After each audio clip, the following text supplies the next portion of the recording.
سلامونه نیکې هیلې احترامات مو ومنئ. زه سدره افغان د خیریه بنسټ مسؤله ام هیله لرم جوړ اوسئ. قدرمنو هیوادوالو، زموږ هڅه او کوښښ دا دی چې د بېوزلو خلکو غږ تر شتمنو پورې ورسوو، تر څو د بېوزلو خلکو پر شونډو باندې مسکا راولو. نو انسانیت چې دی تر ټولو لوړه مرتبه ده.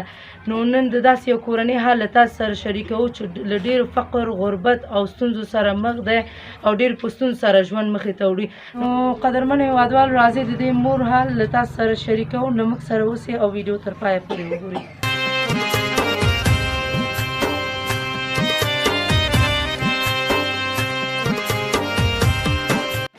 السلام علیکم مور جانې. مورې ښې؟ زنده باشی مادر جان. خوب هستی؟ خوب هستی؟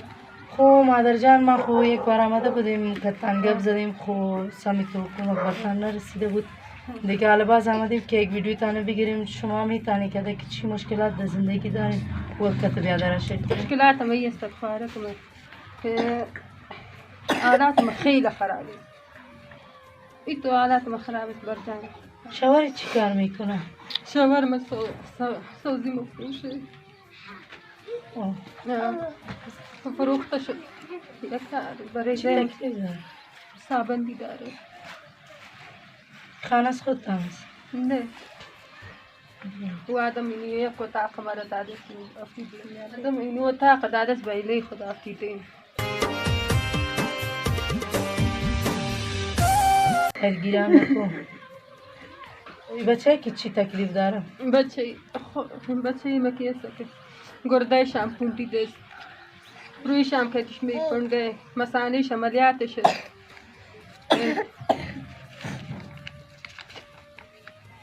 قدرمنو هیوادوالو، تاسو دغه ماشوم وګورئ. ماشوم وګورئ، دا د ګردې تکلیف لري او د مثانې هم چوره ده. د دې ډاکټرانو ویلی ده چې د دې عملیات وکړي. که چیرې د دې عملیات ونه کړي نو په یو میاشت کې له منځه ځي. دا 4 کلن ماشوم دی. خپې ته وګورئ، دې خېټې ته وګورئ، شین شوی دی. دې ته ویلی ده دا مخ یې پړسېدلی ده. ورته ویلی ده چې د دې عملیات وکړي. دې سره د عملیات پیسې نشته.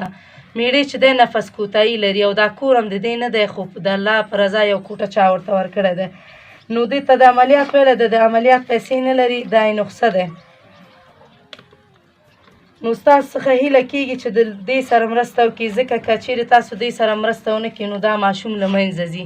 دا ګرځېدی نشي. 4 کلن ماشوم دی. خپې سیو تغذیم دی، چورن دی او د ګردې تکلیف لري، ورسره مخ پړسېدلی دی. نو ستاسو څخه هیله کېږي چې له دې سره مرسته وکړي. خود شما چی خواهش دارین از مردم؟ چی میگین برزو؟ از بیادرای خواهش دارم خیر است که کمک بکنی که بچه‌ام از بین میره. با پیسه عملیات سر وسش نمیکشم که عملیات بچه خدا کنم. نکردم میگه از بین میره بچه.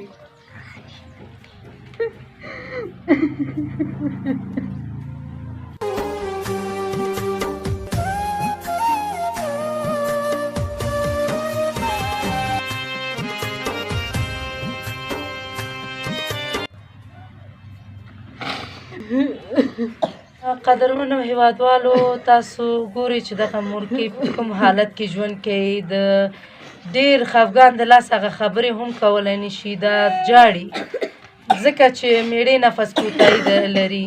زوی چې دی هم چوره دی، هم سیو تغذي دی، هم ګردی ختمه ده. نو دا هر خواته چې ګوري بس ناهیلې دی. میړې هم د لاسه ځي، بس زوی هم د لاسه ځي. 4 کلن ماشوم ګرځېدی نشي. خپې په داسې حال دی.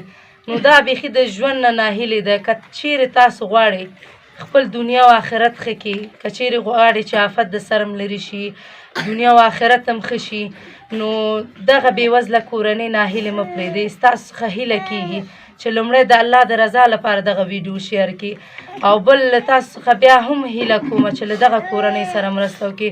که چیرې تاسو مرسته ونه کړئ نو د دې میړه هم د لاسه ځي او دغه زوی هم ځي. که چیرې تاسو لږ لږ هم مرسته وکړئ نو د دې یو څه به وشي، د دې ماشوم به عملیات وشي. او هغه ورونه چې غواړي چې له دوی سره مرسته وکړي نو زما د وټساپ شمېره ده 0 اویا 9 42 د لیدو څخه مننه.